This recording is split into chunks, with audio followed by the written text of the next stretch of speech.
sounds good. Wait আচ্ছা তুই একটা ওয়েট কর, ঋষিরাজ তুই ওয়েট করতে পারিস 3-4 মিনিট, বাকি সবাইকে জয়েন করে দেবে। হ্যালো, বা কিন্তু তার আগে hello. Uh, Hi. Yes, we are live. Let's wait oh, for some time before everyone joins. yeah, that's where are you looking? So my camera is below my screen. Okay.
Hey, hi all.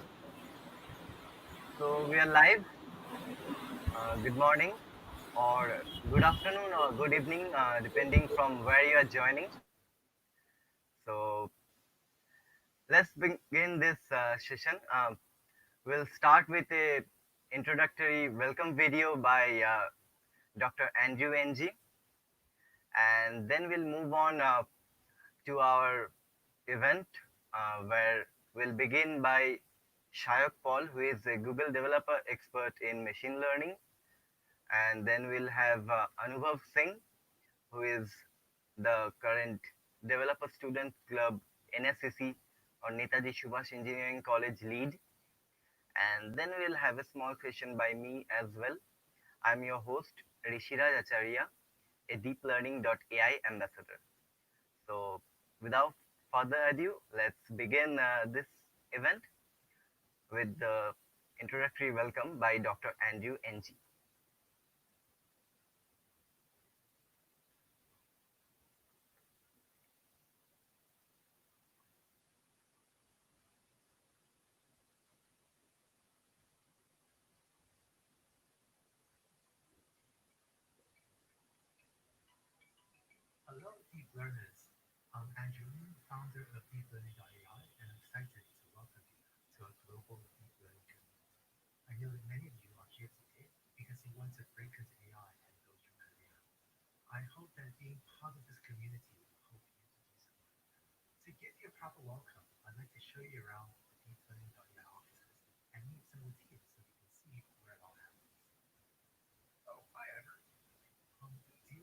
friends at Pine AI what you do at deeplearning.ai.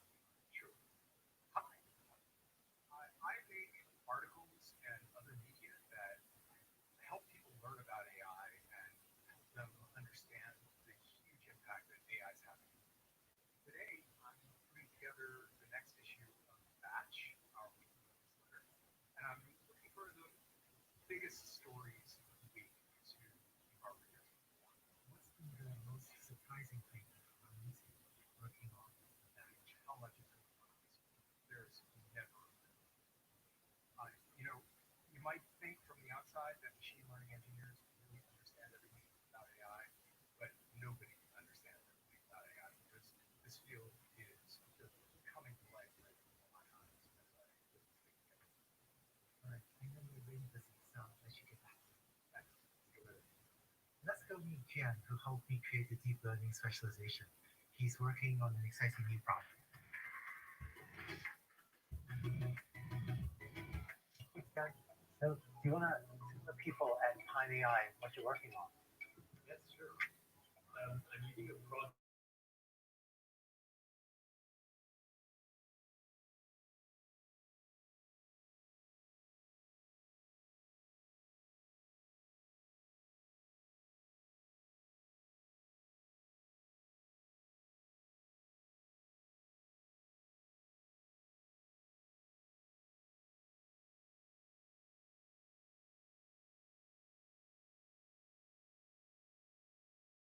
to help people understand what different types of jobs exist in the field, what tasks they will work on, and what skills are needed to achieve those tasks. Really important work. It's nice chatting, and now let's go chat with Hotel, who is on the product team.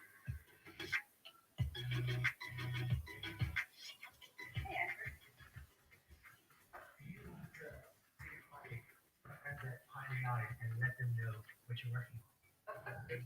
Hi, everyone. I lead the product team in deeplearning.ai, where we create AI education content accessible to people all around the world. People like you. And what are you most excited about right now? I am so excited to see our community grow and to see how eager people are to learn more about AI. Thanks, also. And So, as you can see, our team is working hard to support you and help you learn. It's never been easier than before to break into AI. So, if you want to build a career, you can leverage online resources available, including open source code, datasets, papers, and online courses like the deep learning specialization on Coursera. As part of this journey, I hope you get your hands dirty too. Don't be afraid of diving in to build your own project. Or go ahead and try to replicate a research paper that you're excited about. One thing that I've seen help a lot of people succeed is if you can build a community or find a community of fellow deep learners you can meet with and study with on a regular basis. In fact, I hope that this Pine AI meetup that you're at right now will be a good place for you to meet these people. I hope you enjoyed the event today and that you learn a lot both from the talks and from each other. And once again, welcome to the deeplearning.ai community.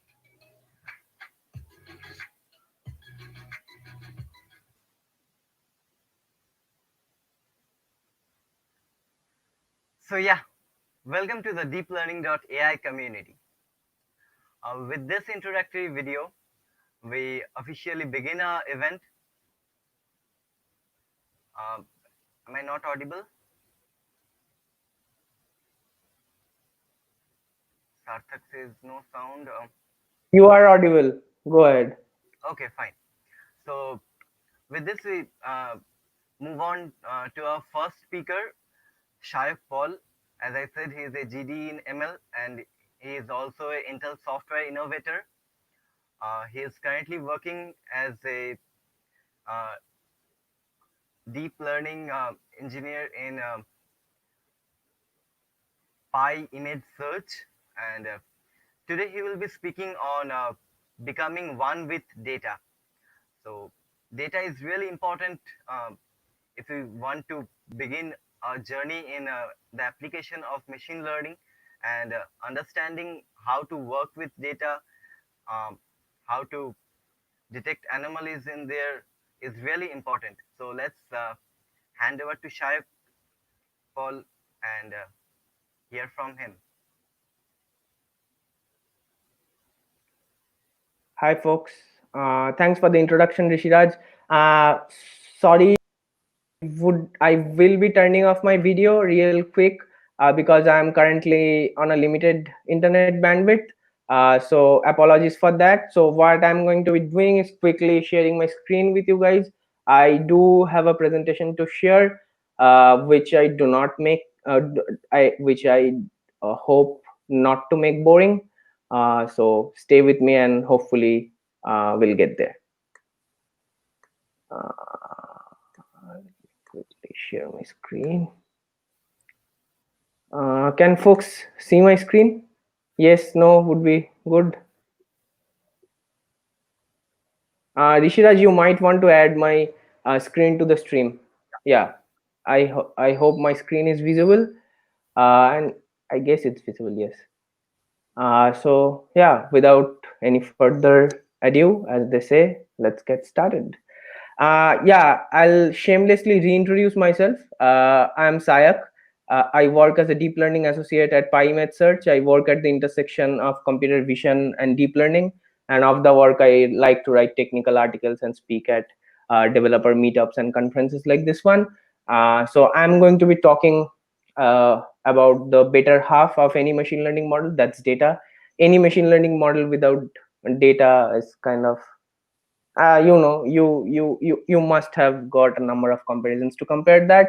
I'm not going to get into that, but yeah, data is definitely the better half of any machine learning model. So this is also the first of a kind session where I'm talking about data related aspects and stuff, and I truly apologize for that, because without data there cannot be machine learning. So but without machine learning there can be data. So that was kind of an idiotic statement, but yeah, I think that's damn true.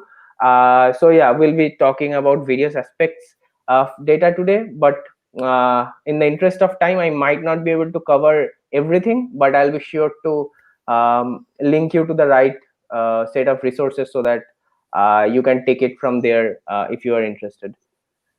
So this is what I do. I call model.fit for the curious users at PyMed Search. I also binge watch Netflix and stuff like that. All my coordinates are here at sayak.dev. You can find all the stuff that I do over there. So the ideal audience for this session would be machine learning enthusiasts or data science enthusiasts and practitioners looking to understand their data better. I know I'll not be presenting you with any frequentist or Bayesian statistical approaches towards visualizing data or understanding data.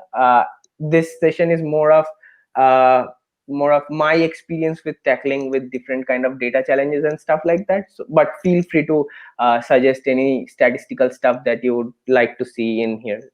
Maybe we could collaborate and put together even more comprehensive of a deck. So yeah.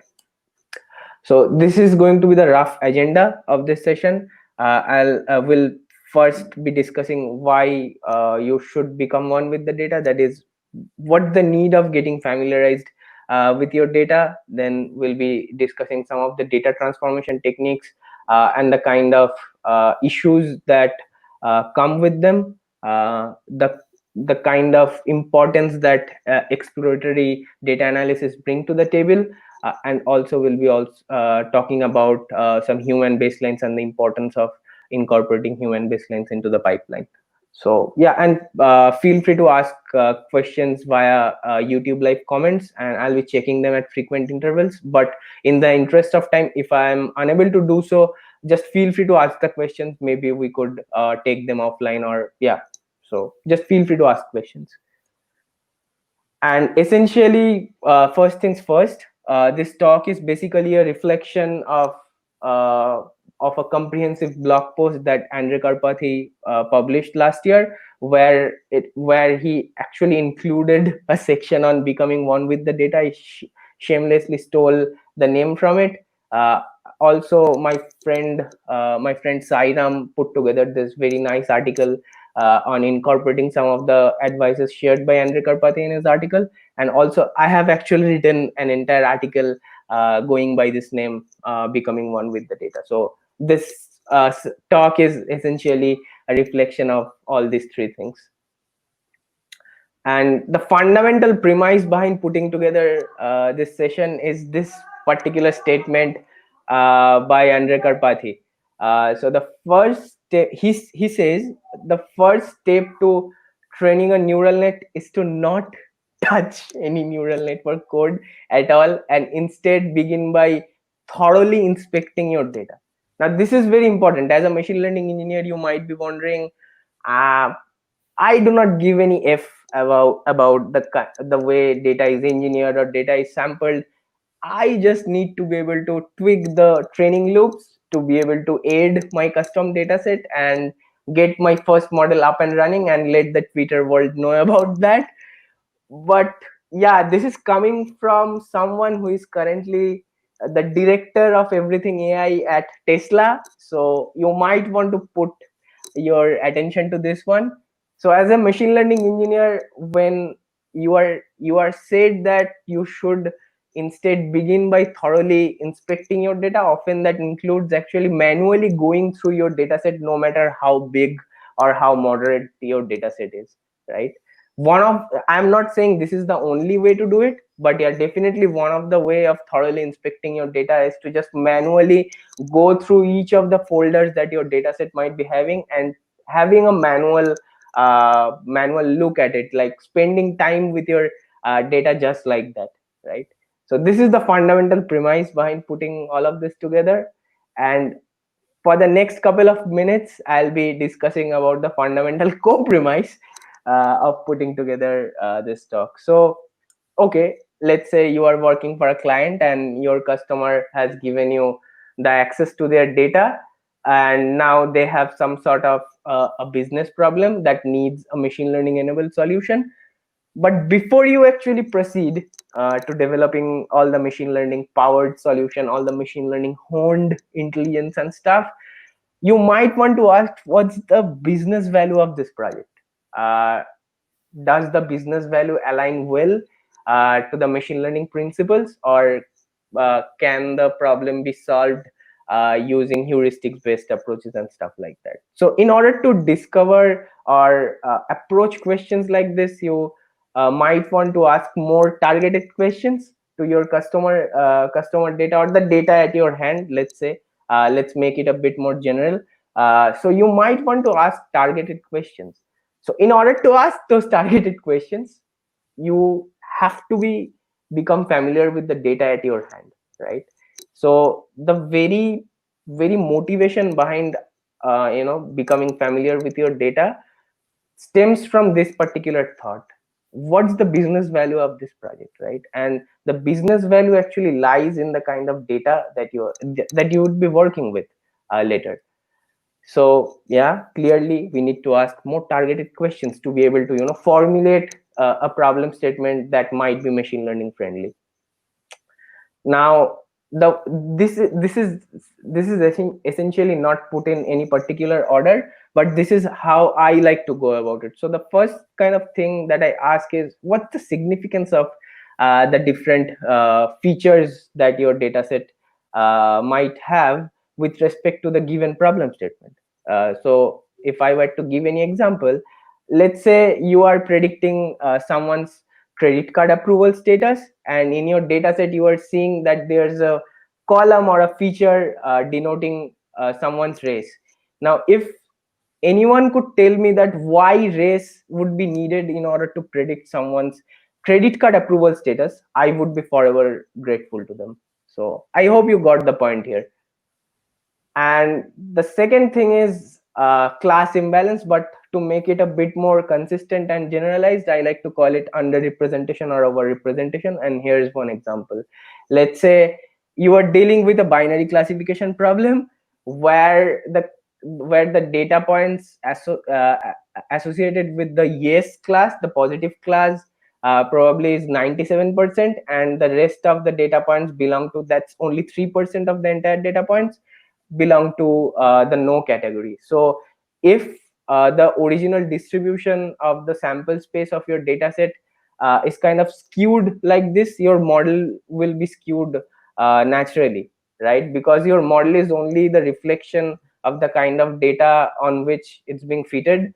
So it's really important to take care of these things, like whether certain kind of data points are underrepresented or overrepresented. Naturally, these kind of inductive bias would get mitigated, would get propagated to your trained model as well. So this is something to really embark on, and there can be a number of ways in which bias can be introduced. Maybe this entire notion of over-representing or under-representing stuff is actually stemming from someone else's bias, maybe the one that collected the data.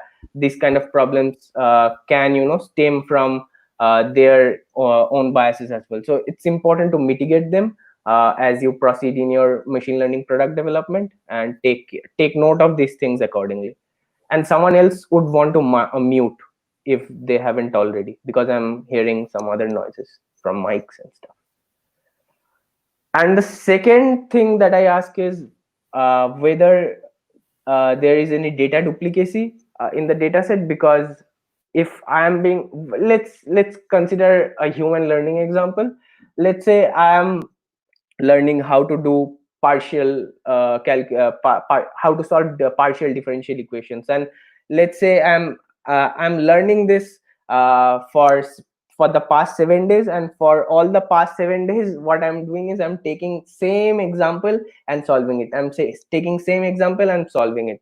This kind of redundancy and this kind of duplicacy actually do not lead to any learning.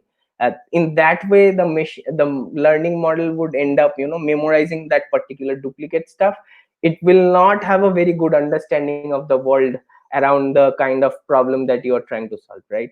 And here's just an example. And by the way, we at PyMyth Search have got a tutorial as to how you should go about removing duplicate data items before you actually train a model with those with an image data set. So you might want to check that out because you might find it useful.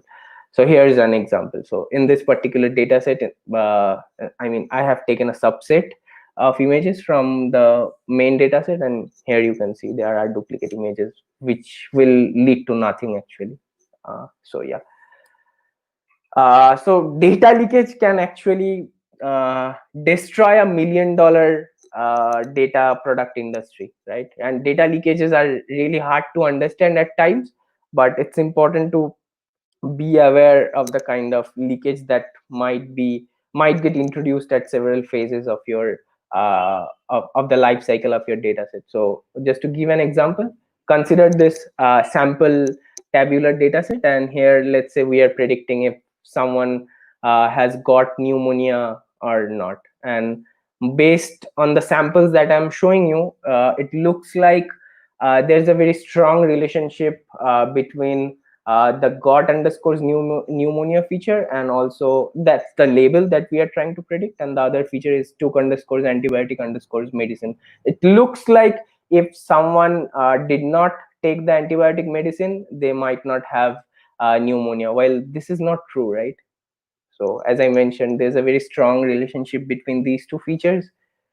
And so here I would like to ask this question. So does took underscores antibiotic underscores medicine equals to false mean that no pneumonia? Essentially not, right? So you might want to, eradicate features like took underscores took underscores antibiotic underscores medicine, which might not be properly known during the prediction time, because these kind of features actually introduce something known as target leakage. In this case, this is an example of target leakage. So it's important to make sure that you are not including features that might lead to data leakages, but specifically target leakages and stuff. So there are in fact other kinds of leakages as well, and Kaggle in fact has an amazing resource on how to mitigate data leakages and problems that come with it. So I'll encourage that to check that out. Okay, so the next kind of questions that I ask is, are there any confusing data points, any label noises, or any outliers, so to speak? And an example would be this, like here what I'm doing is I have already trained a model on a certain set of images, and what I'm basically doing is I'm trying to train a model that would predict someone's age given someone's frontal facial image. So it looks like that the original class labels are in fact kind of noisy, right? Because it's appearing that the labels were put based on colors. As you can see, for the utmost left one, we can see that uh, the person in the image is clearly not old. She is probably of middle age, but based on the color of the image, she might have been labeled wrong. So here you can see number of different types of noisy labels here. So you might want to actually train a model to better understand your data in this case, right? Because in this case I actually trained a model and I then visualized the kind of images causing the top losses, meaning that the kind of images that that are confusing my model when it's getting trained. So noisy labels are a dangerous problem. And the second thing would be, these are examples of confusing images, right? So the leftmost one is given as a partial image. It's not really representing an entire aeroplane. The middle one looks like a bird, probably a reflection of a bird, and the third one is really a toy aeroplane, right? We are predicting real aeroplanes here. So the question I would ask here is, are these good representations of aeroplanes really? So these would actually confuse the model as well. So I hope you got the idea here. And the final, I mean, at least to my understanding, this should be asked, and I have intentionally kept it in the final point. That's bias. Is your data set biased? So we kind of touched upon the bias point earlier by talking about underrepresentation and overrepresentation stuff, but bias can creep in innumerable ways, right?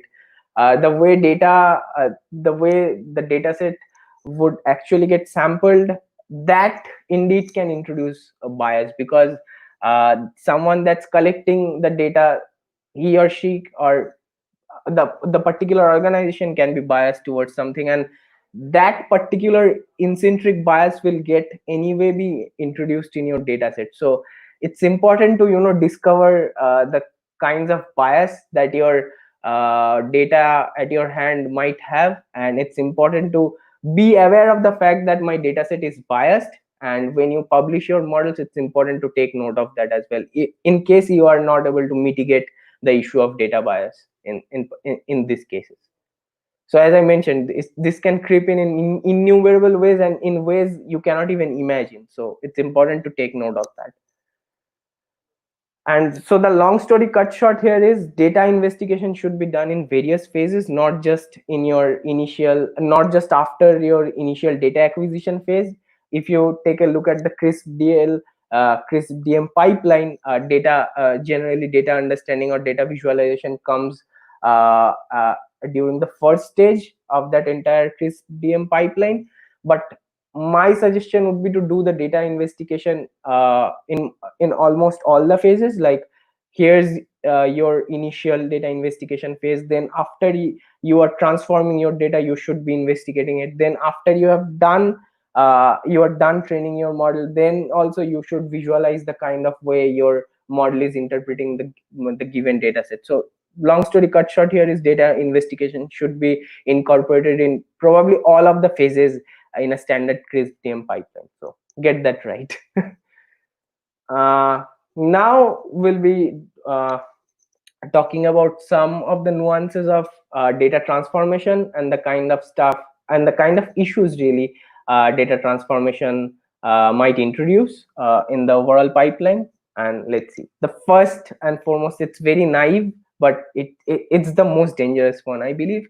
So the problem of missing values, and how would you apply transformations to tackle the problem of missing values. So the problem with missing values are, what if the problem is not instantly catchable? I'll give you an example. So here the data set is, by the way, the famous Pima Indians diabetes dataset, and in that dataset there's a particular feature called skin thickness. Can skin thickness be zero really? So this is an example of missing values, in fact. So this is the presence of zero is actually wrong here with respect to the feature. I'm no medicine expert, but from my general knowledge I can tell that skin thickness cannot be zero, right, unless and until there was something superficial. So the problem here is missing values may not be instantly cacheable, so you would need to use your common sense and domain knowledge to be able to catch them. So yeah, this is one such example. And so it's important to understand why data might have gone missing in the first place and then impute them accordingly. So maybe in this case, skin thickness, while measuring the skin thickness, the device might have gone rogue and stuff like that. So it might be better to actually discard that particular erroneous entry.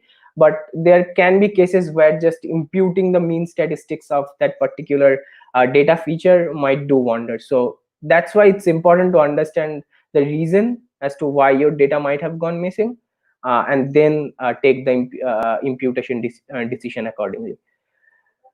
And the second problem with data transformation stuff might be typing, the issue of typing. So no, I am not referring to keyboard typing. So by typing I mean where the features recorded in the correct data types, because this can significantly impact the data loading time. And just to give you an example, what if a feature that could be easily represented with with a numerical precision of int 8, what if that particular feature was recorded in float 64? This will essentially end up in larger memory consumption and stuff, and it would eventually it would eventually significantly impact the data loading time. So I hope you got the point here. So it's important to, while you are loading the data set, just after taking a look at the data features, it's important to use your understanding and load the data sets features in in approximately correct data types. Maybe another example would be, let's say the time related features were recorded in plain old strings. So while you are loading those time related features, you should be able to make use of Python's native date time formats and being able to parse them accordingly. And third is probably everyone's favorite, scaling and normalization. I myself have confused I myself have used these two interchangeably, but clearly enough, as you can see from the picture, these two are not the same. But many scientists also I have seen, they use it pretty much in an interchangeable fashion, but in your mind you should be clear that these two are clearly not the same.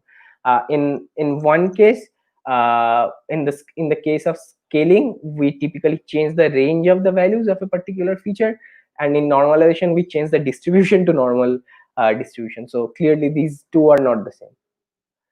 And some questions you might want to ask is, while dealing with categorical features, how would you scale or normalize the categorical feature? Because if you are interpreting your categorical features as numerical features, and if you are scaling and normalizing them accordingly, you are doing it entirely wrong. So it's important to take extra care there. And I have seen folks using separate normalization statistics to normalize their separate training and validation and testing data sets. But carefully note that normalization stats should only come from your training data set. Otherwise, you will eventually end up introducing data leakage in your models. So if you are enabling your model with the normalization statistics from your validation set or your test data set, it's kind of getting access to the stuff that it's not supposed to show and not supposed to see during its training. So yeah, long story cut short here is normalization stats should only come from your training set. And a classic example would be when you are normalizing your entire data set, scaling your data sets and stuff, and then you are splitting the data features and data points accordingly. While you should first split your training sets and validation sets or test sets, three separate sets, and then only you should compute the normalization statistics accordingly. And you should only be normalizing the validation and test sets using the statistics uh, collected from your training set. I mean, separated out training set. So I hope you got the point here, but feel free to ask questions if this point is not clear. Now, I'm not going to be covering this kind of stuff in the interest of time, but I would encourage checking out the blog post where I have covered these things in much more details. So these are different stuff, but in the interest of time, I'm not going to be covering them. So next, I would like to talk about exploratory data analysis, and it can really help with discovering interesting patterns from your data. And an interesting question to ask there would be, are my original data points well separated? Meaning, is the original data set including separate discrete classes, are they well separated in the first place? The second valid point would be to understand how well the data represents the problem at your hand. Let's say we are interested in classifying pictures into separate classes of Shah Rukh Khan and Salman Khan, and let's say the data actually includes images of Tom Cruise or Christopher Nolan and so on. So in this case, clearly the data points do not represent the problem at your hand, because we are only interested in classifying images if they are either Salman Khan or Shah Rukh Khan, right? So identification of outliers, this can be essentially be tackled with exploratory data analysis that might be present in your data. I mean, the outliers that might be presented in your data can be effectively detected with rigorous exploratory data analysis, I would say. So just to stretch on the point of EDA a bit, so I hope you already know about the classic CIFAR 10 dataset, and we can see that the the 10 different classes the CIFAR 10 dataset actually has, they are not clearly well separated. So if I play this video, this little video, this chart kind of a thing, we can see that the data points belonging to 10 different classes are clearly not well separated, and they are overlapping on each other. And yeah, so this can be a problem for our model. But yeah, if you are clever enough, you can use transformation techniques to at least make them a bit more separated. And if you are interested in knowing how to generate plots like this, I have also provided a link that walks you through the entire process. And don't worry, I will share the link to this deck so that you can refer to it if it's needed. And another problem is the negative effect of image background. So I'll open this link quickly to demonstrate on this. Let me stop sharing my screen and switch to the other tab.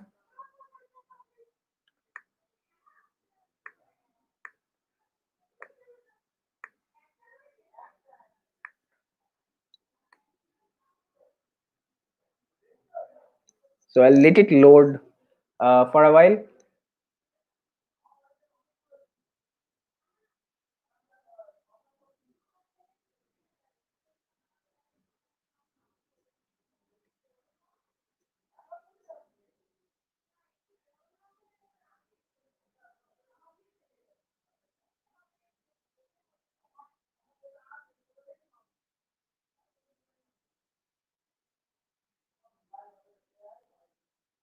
Yeah, we are almost there. So I'm sorry that this page is taking a while to load.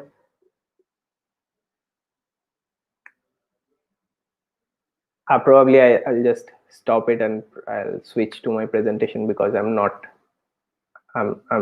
willing to kill time unnecessarily.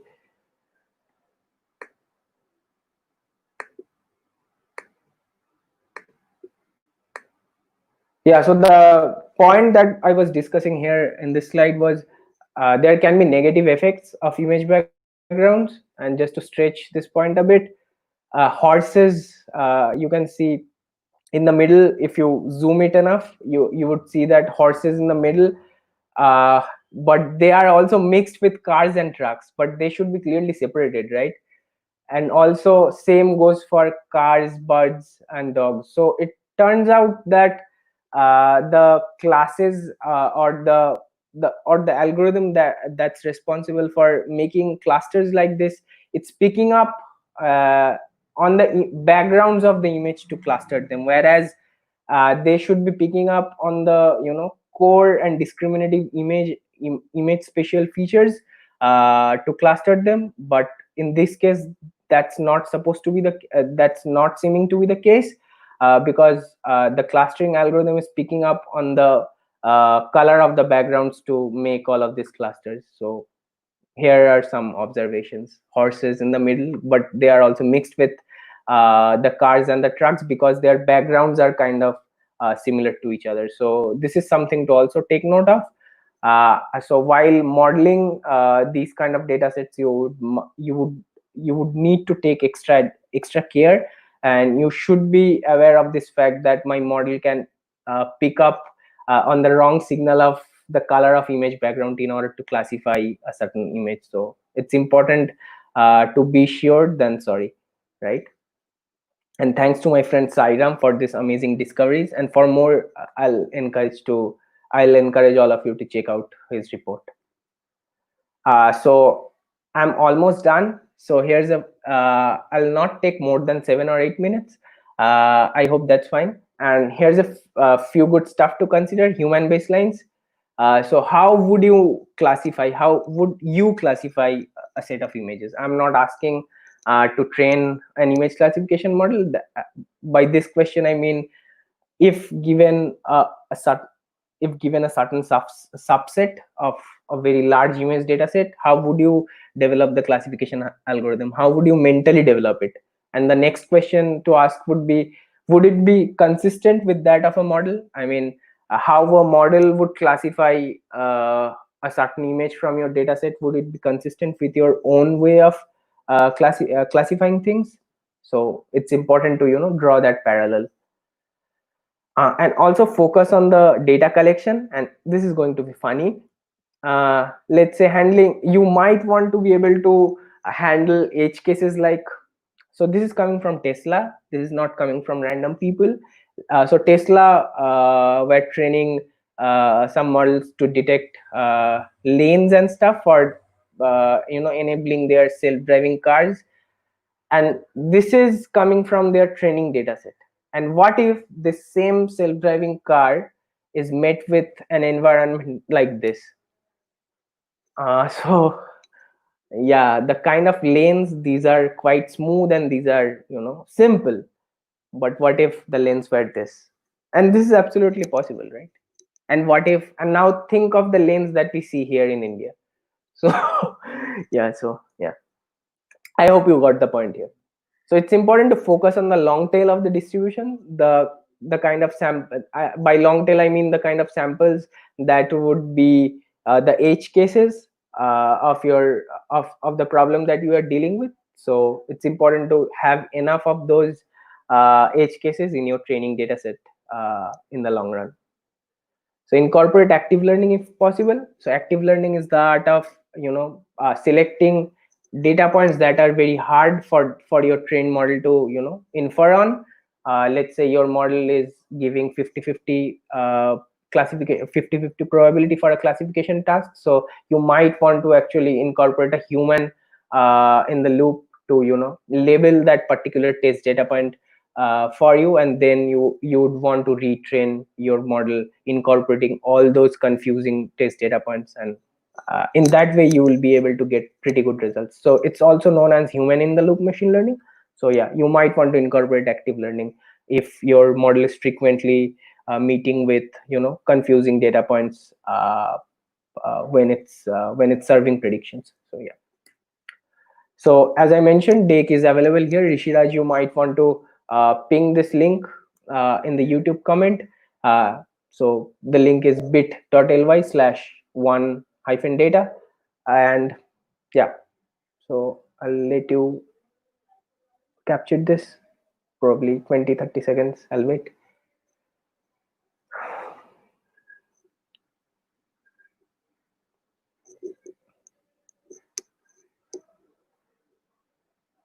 And I'm kind of active on Twitter. I'd like to get connected to all of you. I'm Rising Sayak, RISING SAYAK. So thank you for listening, and I'm happy to answer any questions.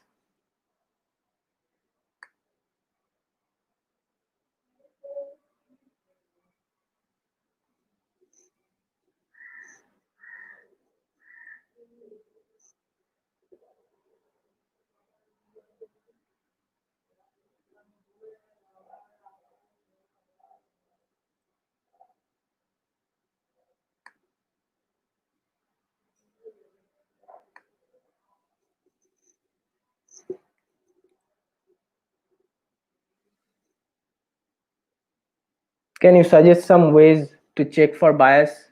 How can one know that there is bias in one's data? Yeah, sure. I'd rather take examples here.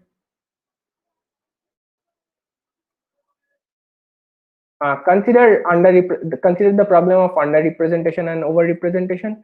While it might be the case that truly the minority class was not available, but it might be also the case that this is coming from someone else's bias, and in this particular case the someone might be the one that collected the data, so it might be coming from someone's inductive bias, that they were not really interested to represent this particular minority class.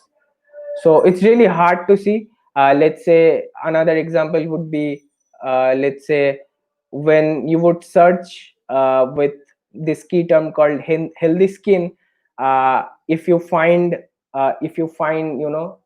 fair complexion and young aged woman, so I think that's also a bias, because but clearly the image similarity model that's returning those results were trained, that was trained on images that only represented fair complexion, uh, young aged women. Clearly that's not the case. So these would be some of the ways I would tend to go about finding bias in data, but there are many other ways, and for that I would encourage that you check out this particular lecture, uh, fairness identifying bias.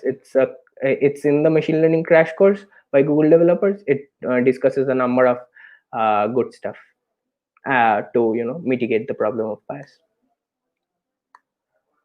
Can you please elaborate a bit more on data leakage and what to avoid, not to end up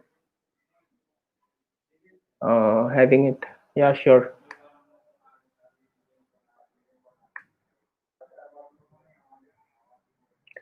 Yeah, so if you consider this example again, uh, if your sample dataset has these kind of features, let's say you are training your model to predict if someone has got pneumonia or not, and if your model is picking up this relationship, what if someone that did not take antibiotic medicine, they might not have pneumonia, but is this true?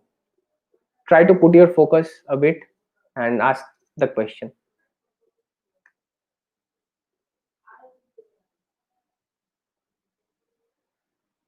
Gautam, I hope you got the point that I'm trying to convey here. So the point is, what if the machine picks up on this signal that if someone did not take antibiotic medicine, they did not have pneumonia? Is it true? Yeah, so what if your model picks up on this? So there might be cases during the serving time that where your model is meeting with instances where a patient might not have taken any antibiotic medicine, but they clearly got admitted to the hospital because they felt that they have pneumonia. So yeah, it's not, as I mentioned, data leakage is not really easy to approach. You would need to think around it a bit to be able to appreciate the kind of problem it can poses. another question is how to deal with huge image size of medical data with 27K cross 27K resolution. I don't know because I have not worked with this kind of problems yet. So yeah, looking forward to working with them. Rohit Ghosh might be uh, a more appropriate person to lament on this. But yeah, a general philosophy to deal with huge data sets. Maybe I can lament on the stuff that I have worked with. Maybe you have a trillion images having 24, having 224 cross 224 images. A good way would be to first shard them across multiple files and downsample them and actually train a model to see if that's working well. But if it's not, then yeah, you would gradually increase the resolution, and yeah, you would take it from there. But the kind of pipelines that TensorFlow's data API supports these days, that's pretty flexible, I would say. If you are using a combination of sharded TF records and all the neat stuff that you get with mixed precision policy and all the, you know, all the good optimizers such as Lars, and if you're using very large batch sizes and stuff, you can pretty much, yeah, do it. So if you are more interested in the data pipelining stuff, I feel that's a question of an entire session. So yeah.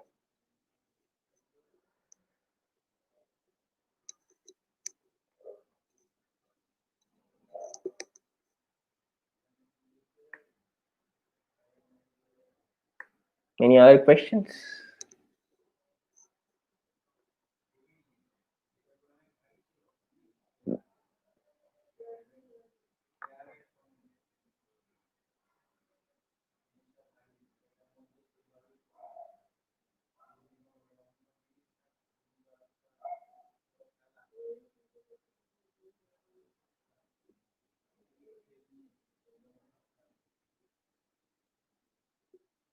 Guys, if you do not have any question, yeah, so one final thing that I would suggest is, if you have any questions, yeah, you can ask me over Twitter, or yeah, all my coordinates are on sayak.dev.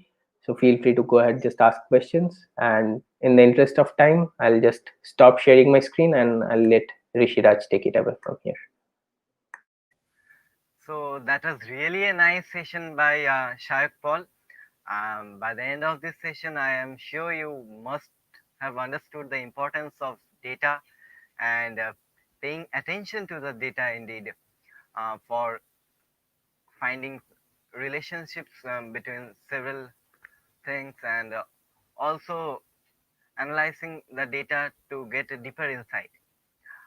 With this, we'll move on to our next speaker. We'll move on to Anubhav Singh.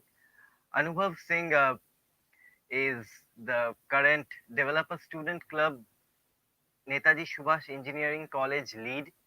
He is also a Intel software innovator. He has co-authored two books. One is even with Shayak Paul, um, and so he'll be speaking on the usage of linear and tree-based models. So without further ado, I would like to invite Anubhav Singh to take over.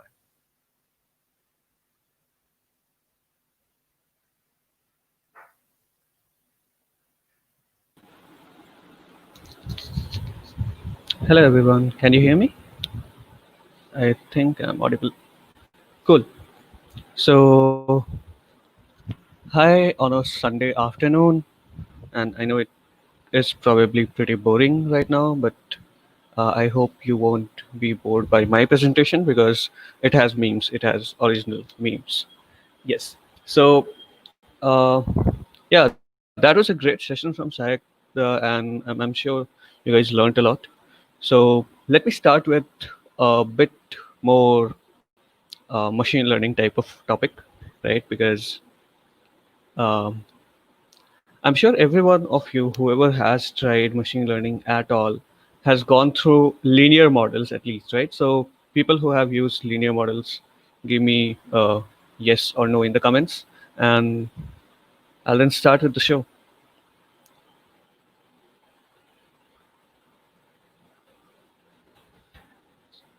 So a little about me. I'm Anubhav. I'm, as Rishiraj mentioned, the developer student club lead at Netai Engineering College. Besides that, I do a few other things. You can talk to me about some topics that you might see that might interest you in this slide.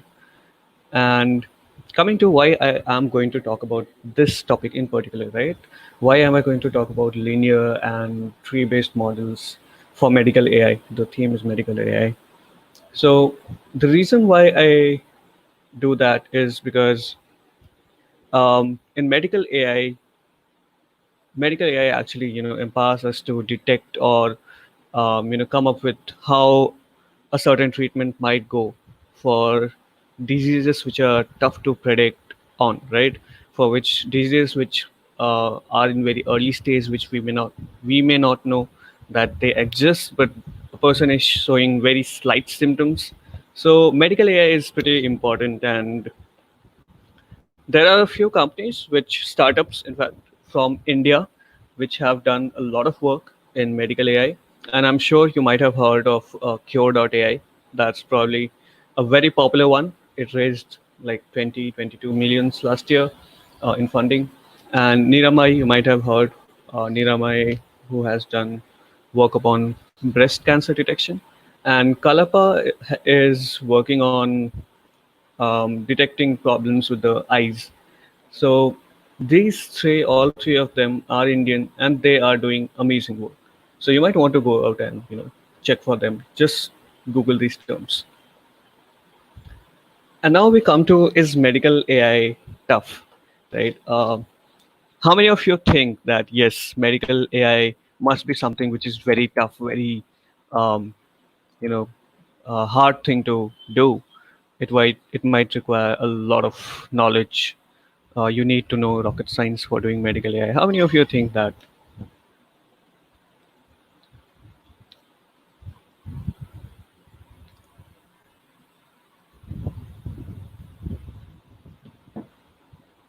So I'll go ahead, and this is my answer to it. Right? It is tough, yes, but sometimes it might not be. So why do I say this? Because the major challenge is about the certainty, right? Because when you're talking about healthcare, you do not want to be wrong.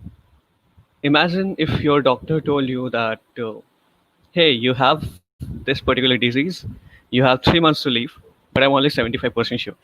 So what would you do in that case, right? Would you be happy or would you be sad?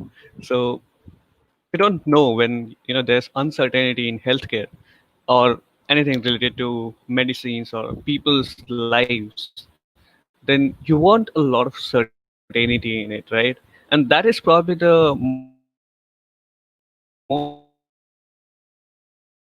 most challenging thing in medical AI, because we know when we started studying AI and machine learning, the first thing that we got to know is machine learning is not precise.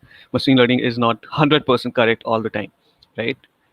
And that is the biggest problem, because we are talking about medical, it means certainty, and when we are talking about AI, it means uncertainty.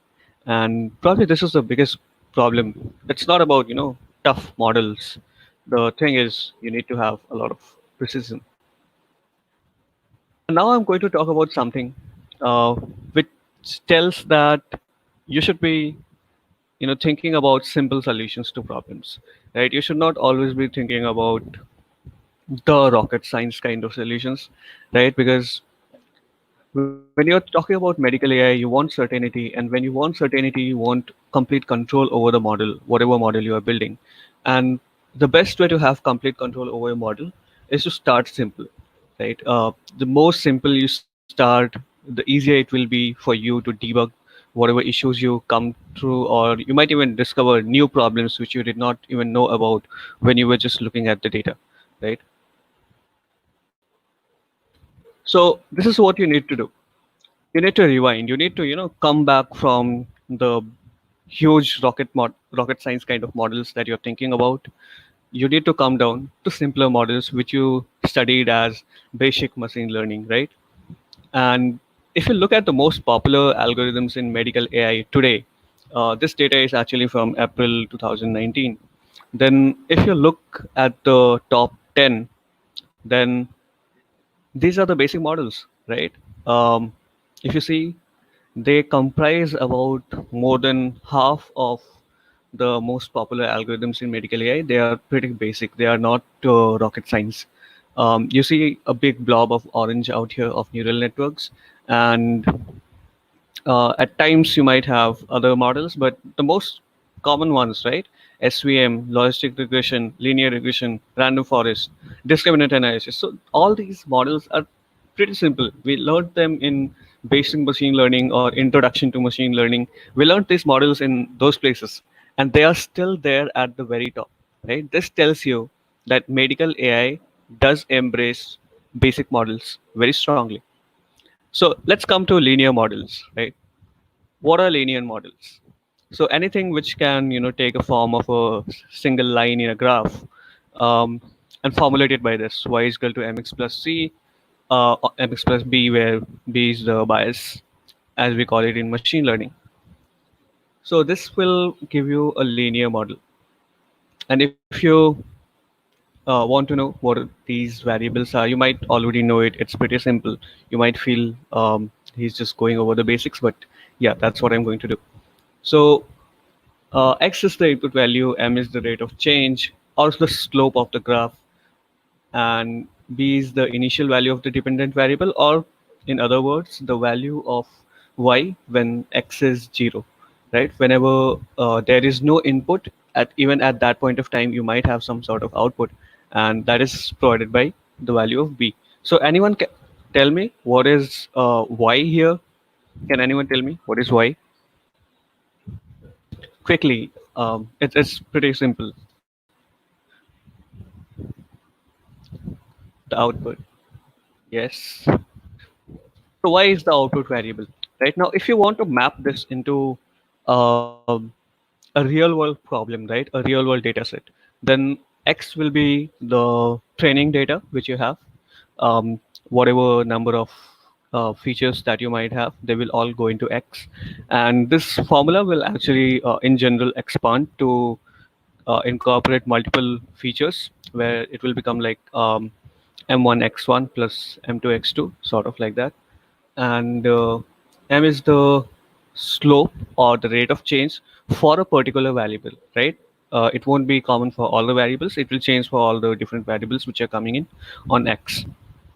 And b will be constant, because when all the values are 0, then this is what we have. B will be the same. And y is the output variable. Y will be the output value whichever we are trying to predict. And this is pretty much how it will look like.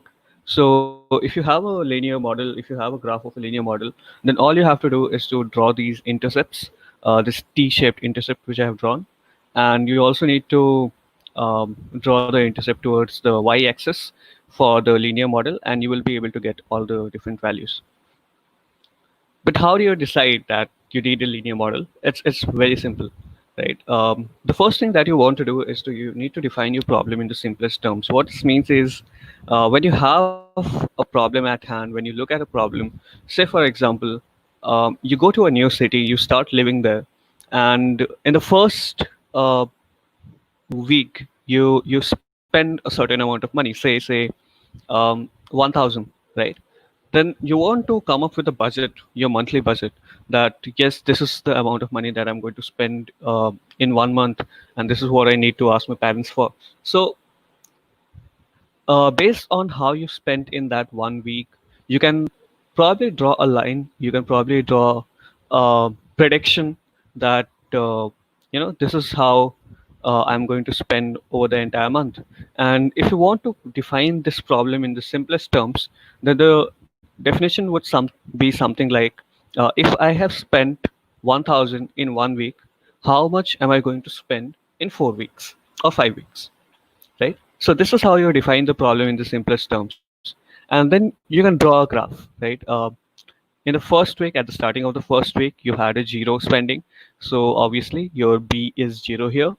And you can then, put a value for 1 week on the x-axis, and whatever 1,000 rupees you have spent on the y-axis. and then you can just connect these two dots and you can extrapolate the line which you have drawn, and it will probably give you an answer, correct answer for how much you're going to spend in 4 weeks for x is equal to 4. And does this look like a line? So if this looks like a line, then definitely it's workable with the linear model. Example which I was talking about, it's a regression problem in which you try to predict a continuous value. But in times, you might even have a categorical value in which you are trying to classify things. Um, so in those cases as well, if you're able to if you're able to plot the different samples on a graph in such a way that drawing a single straight line clearly, separates both the sample spaces, then you already have a linear model in place, right? So there can be a infinite number of linear models that can actually differentiate between the two clusters of samples that you have, and you will probably be needing um, a loss function to determine which line which you have drawn on the graph is the best fit, is giving you the best possible answers for classifying the different kind of samples which you have on your graph. And then coming to some common linear models. So you might have heard all of these. And naive bias, I did not mark it in the earlier graph which I showed you, because it is partially a linear model, right? Certain kind of constraints, when you put it on naive bias, only then it is a linear model. Otherwise, it can also work as a non-linear model as well. And this is how quickly you can actually get started with linear regression. If you're using sklearn, then you just have to import this library of linear regression, and we all know the fitx comma y. We all know this. We do this all the time, and this is how simple it is to get started with linear regression. But there are problems that linear models may not always have the best answer to your problems. Um, Linear models are very quick, right? It's very simple. You just have to decide that, yeah, this is where I'm going to draw a line, and you draw a line. As simple as that. They are very fast. They don't take a huge amount of time. They don't take a huge amount of processing power. But the answer that they might come up with may not always be the best answer. And in most cases, it is just used to evaluate how accurate you are in your predictions. But when you come to things like medical AI, where you need absolute control over the model, you can start with linear models, and just in case they do not perform well, you might want to go up to higher models. But starting with linear models is absolutely the best idea when you're thinking about medical AI, because you want to start simple, and if simple has your answer, then you don't need to go into complex. And this is what I'm the second part, which says that real world data is not often linearly separable, right? Not always you will have data which you can draw a line through, but even then, it's a good idea to think of ways in which you might be able to do that, just so that you can have a baseline model ready in the very start, and later you can move to better models which are non-linear and give better results. And coming to tree-based models, so a tree-based model actually tries to divide the samples, right? Whatever input is coming in, it uh, checks all the features which it has, and it decides that there is one feature which is the best feature to do a split on, and based on that split, it divides the input into two parts. The whatever the bunch of inputs is coming in, it divides it into two parts in such a way that it tries to increase the purity of the subnodes, right? Which it has created at any points. So what is purity, you might ask me? Purity is basically the measure of homogeneity of a particular node, of a particular bunch of samples which are contained in a node. So say if I had a node in which I decide to measure by gender, and there is one person who is female, there's another person who is male, then the homogeneity is at 50%. right? And the purity itself is at 50%, and same with the impurity. But um, you can think about other samples where you might have different values of purity and impurity, because it's just like one minus the purity is your impurity, right? So it tries to increase the purity of all the sub nodes which it is creating, and the final goal is that when the maximum depth of that tree has been reached, then the samples which are contained in any node will have the maximum possible purity, which is 1, right? So unless it exhausts all the features, or else it reaches a purity of 1, the tree-based model will keep on trying to divide the samples. And this is pretty much how it might look. When you're thinking about tree-based models, it is going to um, divide on the features, right? So does it move around? So if you think of it as a feature, then it could be something like moving. So is it moving? Yes or no? Based on that, you will divide it into two parts. With And the reason why we have it at the very top is because it is the first and foremost and most important feature on which the division could have occurred at the very first stage. And later on, based on the importance of the features, the division will keep on going to happen, and it will end where the purity becomes 1. And this is a sample graph of what a decision tree might look like. And if you see, then it's not exactly uniform line or a curved line, which you might see with mathematical equations. Rather, it's a kind of a step function sort of, and at the same time, it's sort of in a it's trying to mimic a curve with steps, right? So one thing which you might want to notice here is the max depth. So the max depth um, basically tells the decision tree that this is the amount of depth till which you have to go, right? And if you think about this, then if you limit the number of nodes, the depth of the nodes to which algorithm can go, then you are actually telling it that I'm fine with a certain amount of impurity. You just stop there, right?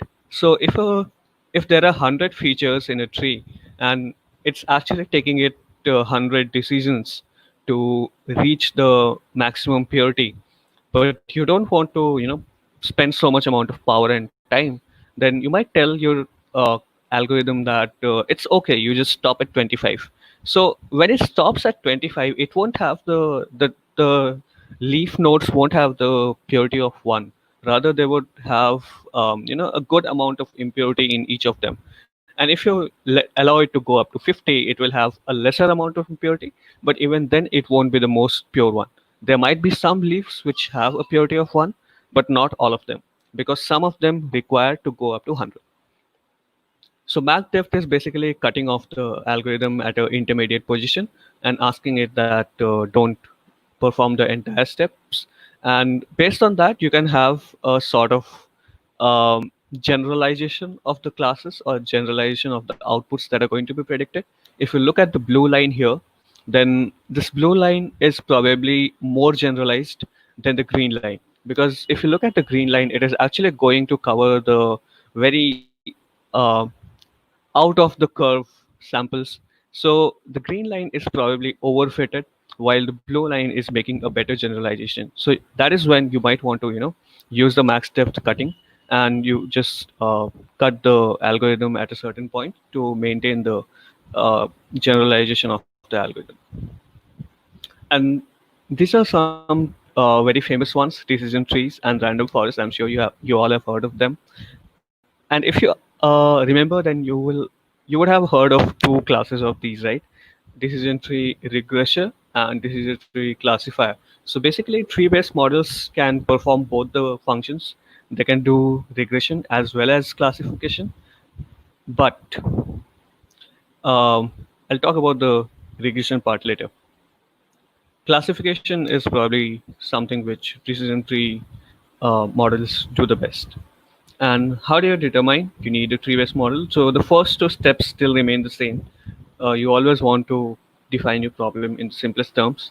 and then you want to draw a graph, if possible, with the whatever output you have, and it's mostly possible because you have some sort of label data, and then you need to ask yourself, does this look sort of like a line, or maybe like a curve? um, Even a curve is fine for that, mostly a curve in fact. So you will have to ask yourself that, does this look like a curve or does this look like a line? But it's not exactly that. There are some samples which are going above, some samples which are going below in the graph. So that's okay, all of this can be handled by decision trees. And then the final question is, does your data look like it has several possible categories, right?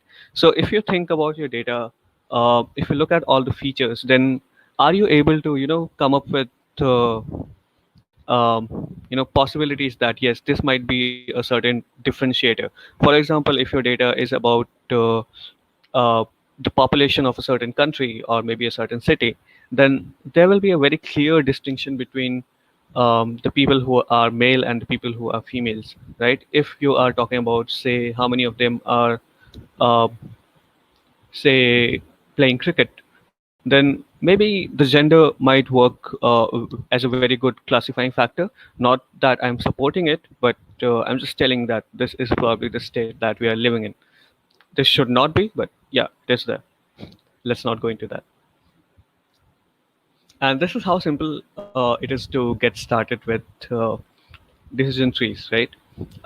You just have to import the decision tree classifier or regressor or whatever uh, module name it you have, and then the regular dot fit. And yeah, cons of decision trees is that it goes into overfitting very quickly, right? You might think that I will increase the depth, let it go, and let it classify very well, but it will actually start overfitting. And it's not a great fit for continuous values, right? I was talking about regression with decision trees, and it's my own opinion that they are not the best algorithm for performing regression. The reason for that is because when decision trees work, they try to create subsamples, right? So when you're performing regression with continuous values, it's really not possible to have a subsample for all the values on the number line, right? There will be pockets of values, or maybe what you can say, brackets of values, which will be created, and the decision tree regressor will actually put your incoming samples or prediction, the samples which you want to make predictions on, it will actually finally put them into those buckets. So let's say there's a bucket of 1000 to 2000, then when you get the output, you will actually get the output of say 1500, but you don't know whether it's like 1500 or whether it's 1200 or 1800, right? So there's this possibility of losing the exact value when you are using decision tree regressors. And finally, this is what I would like to say, that linear models and tree-based models, yes, they are simple and they are actually the best places to start off with your journey in medical AI. But yeah, if required, then you will have to go tough. And when you go tough, as in when you start using say neural networks or other models in your medical AI problems, then it will be complex to understand them. They might behave like black boxes. You will have to come up with different methods to understand what they're doing, where are they failing, and why are they being too optimistic, maybe. So all these problems might arise, and you will have to put a lot of effort into them to understand and debug them. But if required, then you will have to do that. So yeah, mushkil work commando sucks, right? If your linear models and tree-based models or the basic models which you have learned are not working, then definitely go ahead and get into the tougher models and be very optimistic about that. Ninja Hattori's eyes should not be red. He looks drunk. That's okay. So, do you have any questions? Okay, don't raise your hand exactly. Let me know in the chat.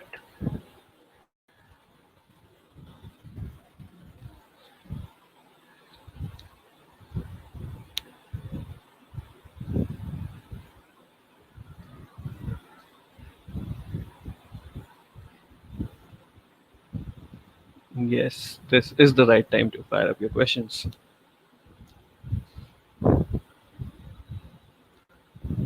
Though I'm not very sure how many questions you guys will have, because if you are machine learning enthusiast, then very surely you have gone through the ordeals of basic machine learning models a lot, and you probably don't have much questions around that now.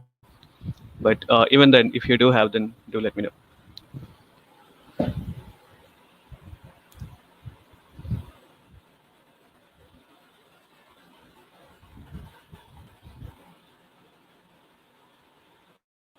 Okay, so you can't really clap. You can just write thanks, that's great, awesome, or something like that in the chat. Yeah.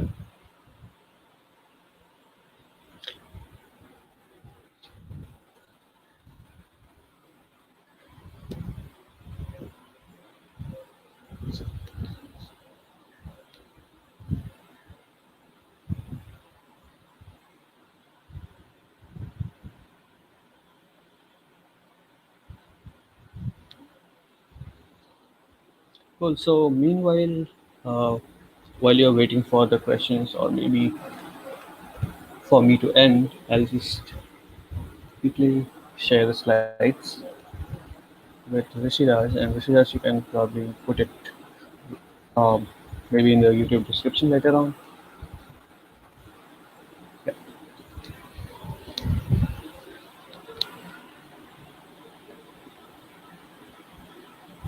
Okay, wash hands. So yeah, thanks for washing your hands, Anushka.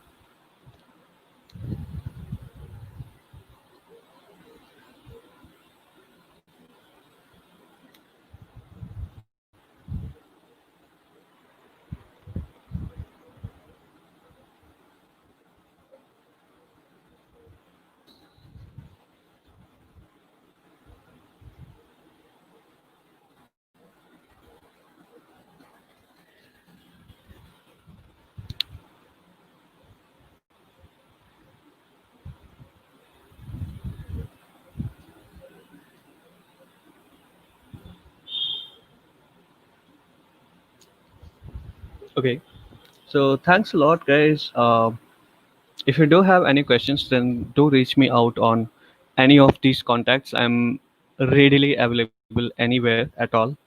Um, and I actually prefer if you put a message to me on LinkedIn or Facebook or Twitter.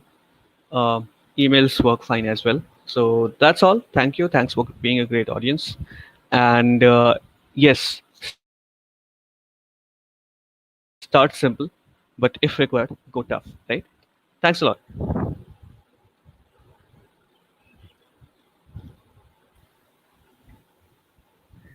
Thanks a lot, Anubhav Singh, for this wonderful session. I'm sure by this time you all have learned a lot about linear models and tree-based models, when to use them, and what are the advantages of it. Now I have a little session by myself as well. But before beginning, I would like to remind you all to check your email for a mail by deeplearning.ai after this event. It will be a post-event survey, and all members answering the post-event survey will get a 50% discount coupon code on any deeplearning.ai course on Coursera. So be sure to check that out. And also, I'd like to give a great shout out to DSC NSEC for helping us organize this event. Uh, it wouldn't have been possible without them. DSC NSEC helped us in the outreach, the promotions, and everything else. So, really thanks to them. Now, let's start with a quick session by me as well. So, let me share my screen.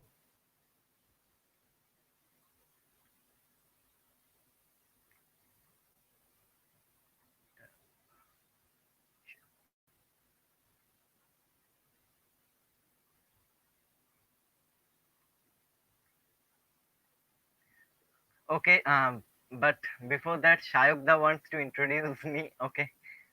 Fine, Shag the your live. You can. Yeah, so I think it would make sense to also introduce Rishiraj in the proper way, because that guy introduced Anubhav and myself. So Rishiraj, as far as I know, is a third year undergrad at Netaji Subhash Engineering College. He is also a machine learning intern. I apologize that I forgot the name of the organization, and he is also a teacher for a particular course at Stanford. I think that's a great feat in itself. And as you might already know, he's also a deeplearning.ai ambassador. And yeah, basically that's about the professional part. But above all of that, he's really a good human being. He respects the kind of way the human beings are, and I think which is way more important than the other qualities. So yeah, I'll let Rishiraj take it from here. So Rishiraj, take it away. That was really humble on Shagda's part for such a great introduction. Uh, okay, and also before jumping to my session, I would like to apologize for this weird angle that you're seeing my face. There's a nose cam more than a face cam. So anyway, I will stop my camera and jump to the slides. So let's begin.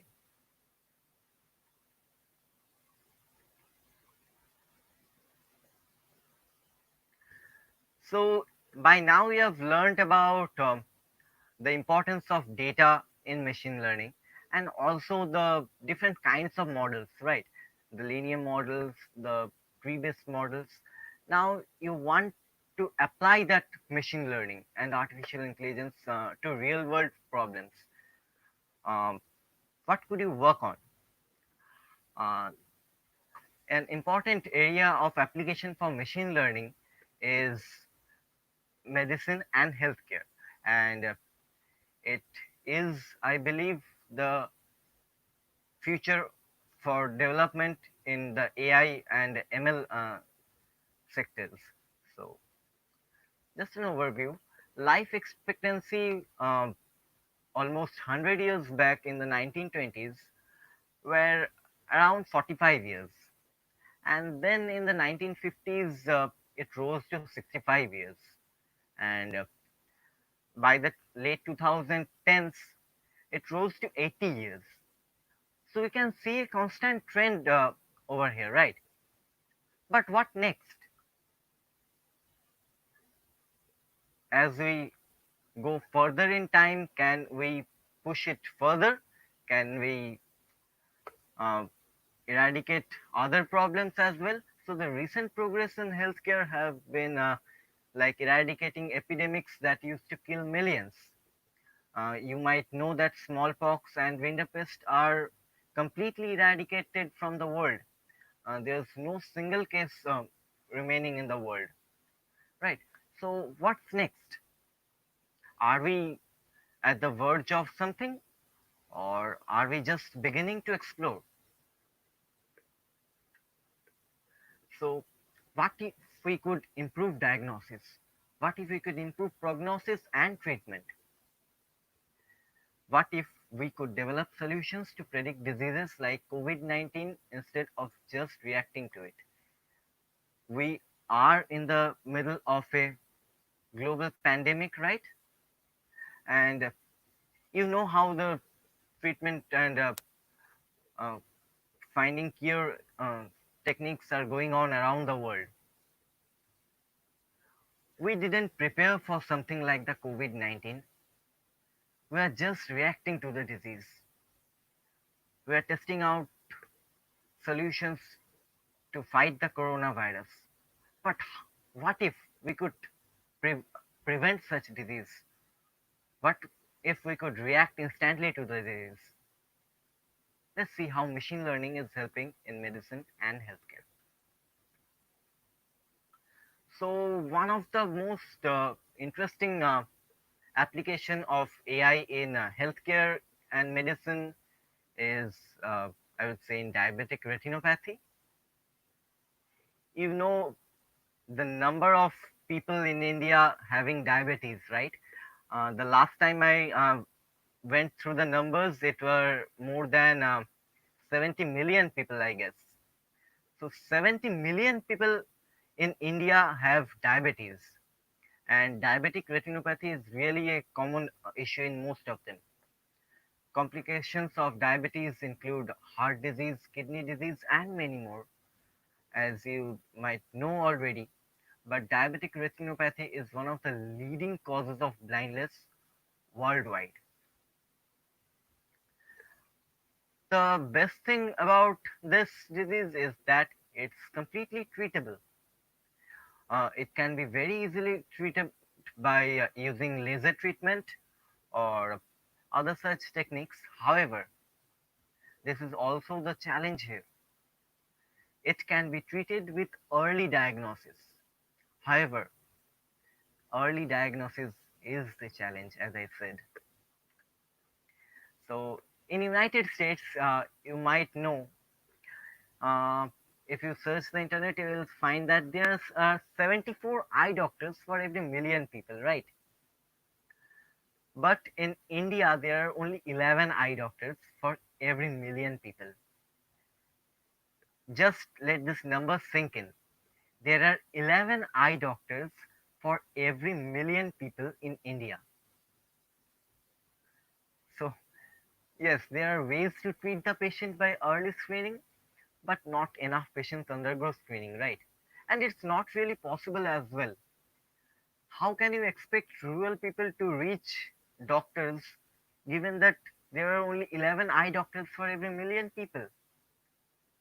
So that's true, especially for India, where 70 million people have diabetes. I'm sure most of your neighbors or family members have some kind of diabetes as well.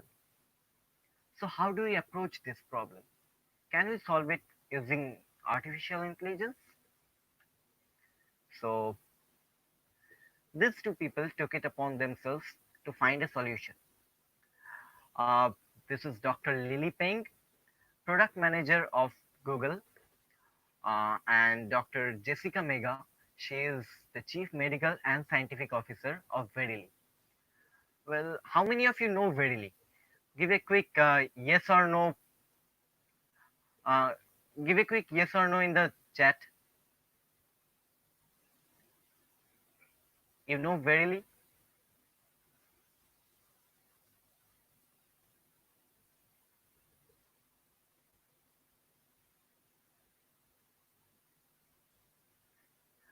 Okay, so for those of you who don't know, Verily is a Alphabet INC company, as well like Google.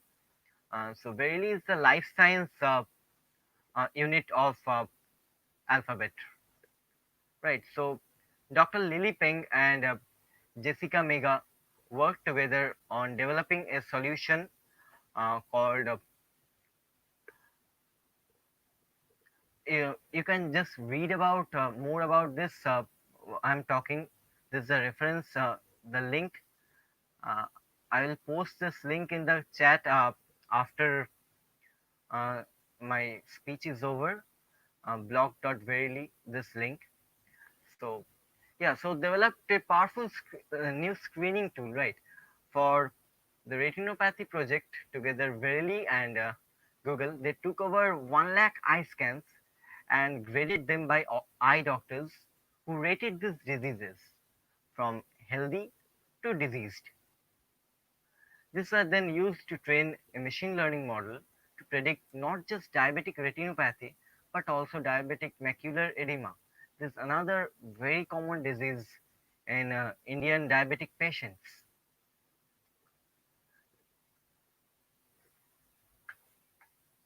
So this was the process that the patient had to go through for simplifying their screening process.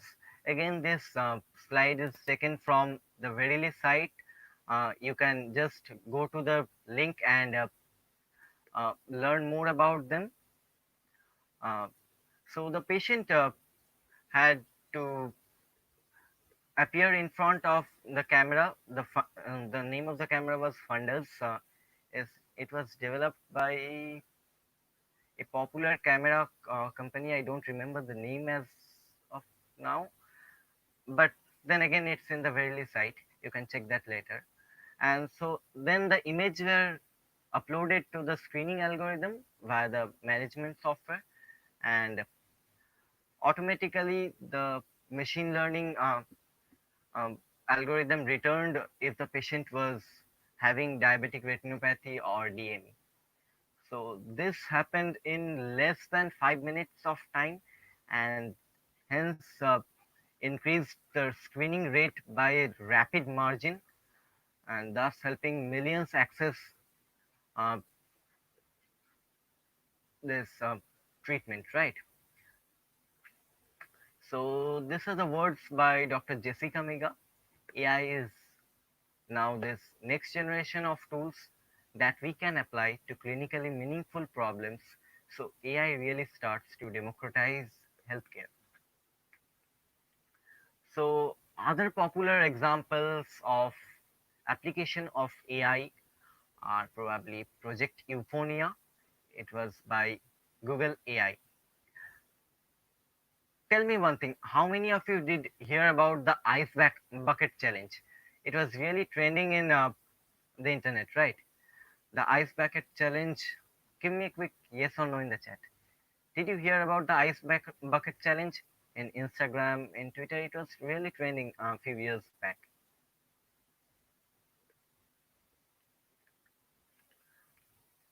So for those of you who don't know, the yeah, the ice bucket challenge was really crazy, but it had a cause, right? It was raising fund for people with ALS. Uh, so I guess it raised rupees 22 millions, if I'm not wrong, for ALS patients. So yeah, to help ALS patients communicate again, um, Google AI worked on this project Euphonia, and I guess the lead was Julie Catu. She was the product manager of Google AI at that time.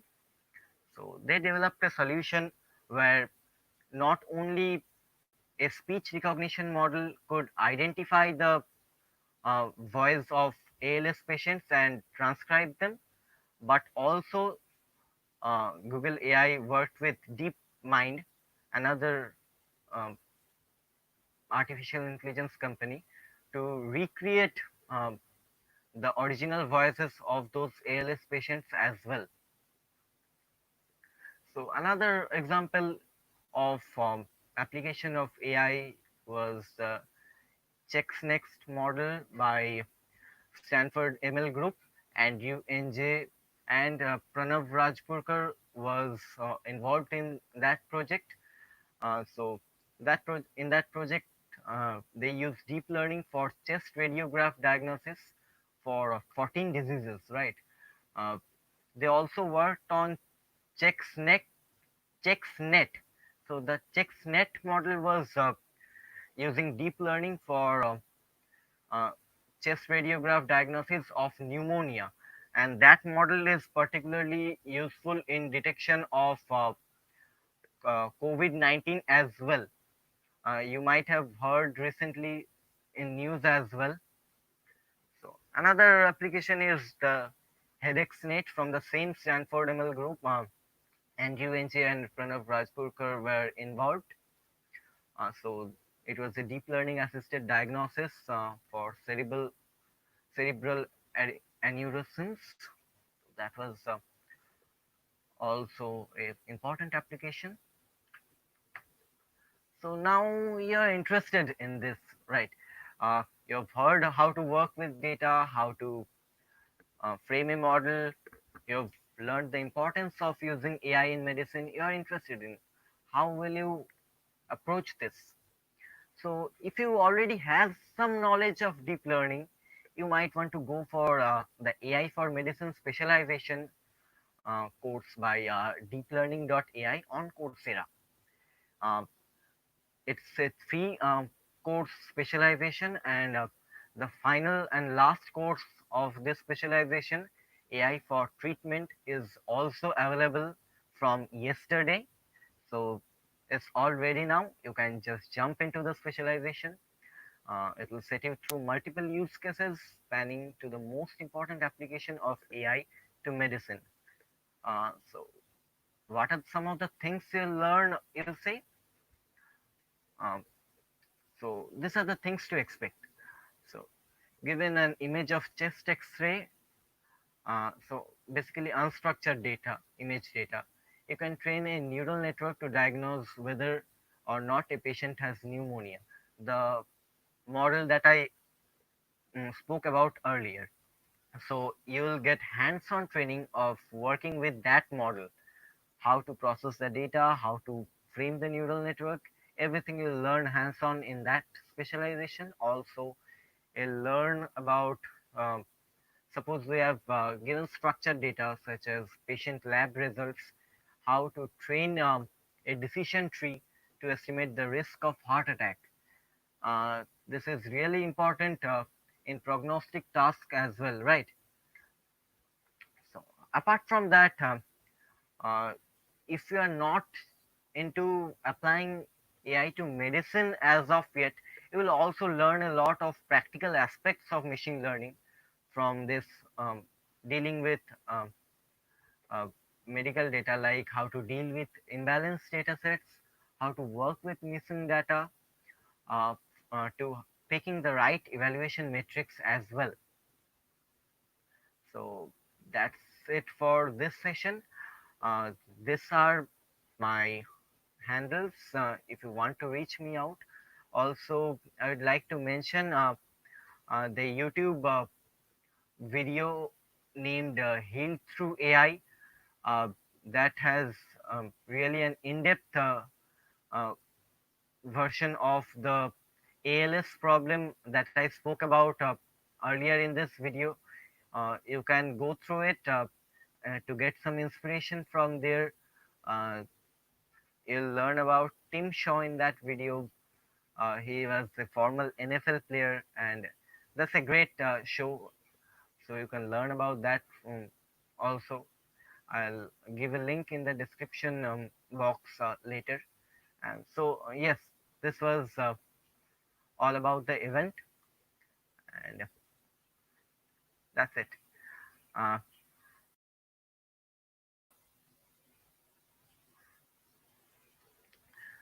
so, with this, I guess I'll end this session. But before ending, let me know if you have any questions in the chat. I'll wait for you to type your questions. Feel free to ask them now.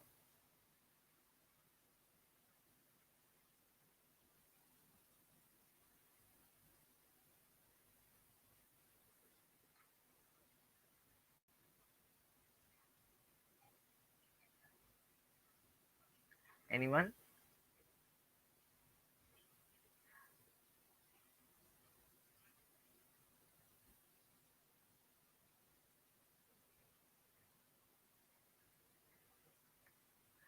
Okay, so any insight on AI for drug discovery would be nice. Yes, so that is in fact the long-term goal of using AI in healthcare and medicine, right? The long-term goal of is we train AI models in such a way that when new diseases attack human bodies, the AI is able to scan those diseases and suggest treatments and predict the outcomes of those treatments. So that is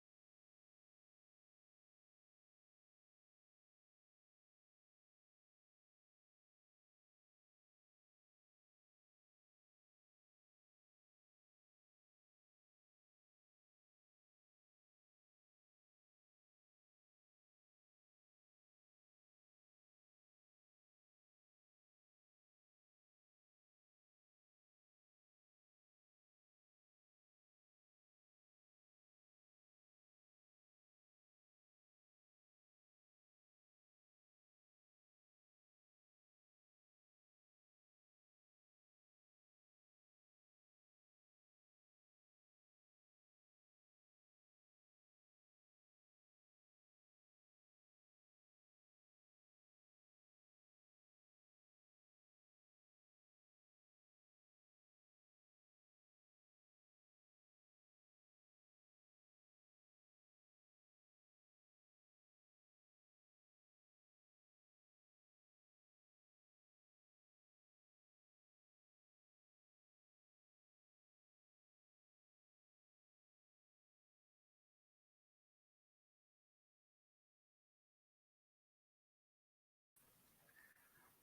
Really sorry for the interruption. My network got interrupted.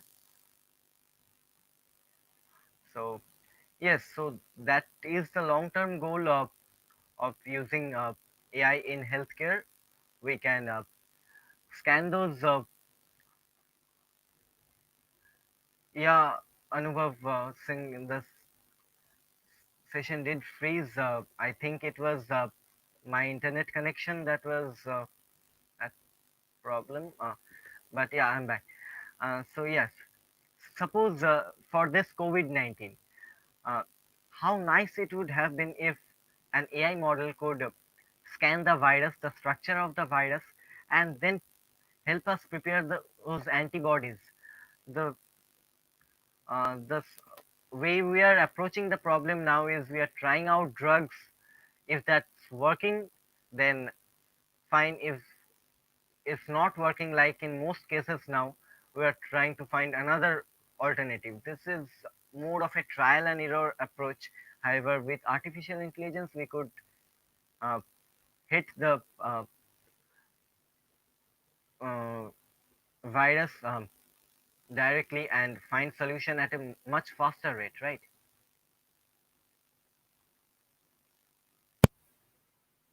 Another question? Any other question?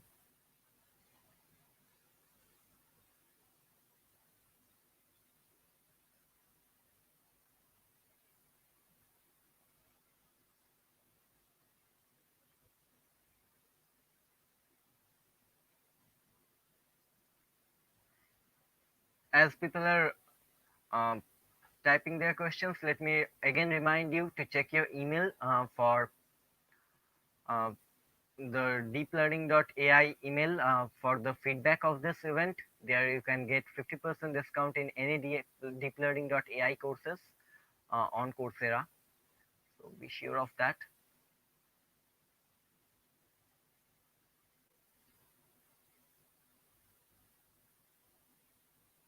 Okay, so I guess this is it for this session. If you don't have any questions, I can end this here.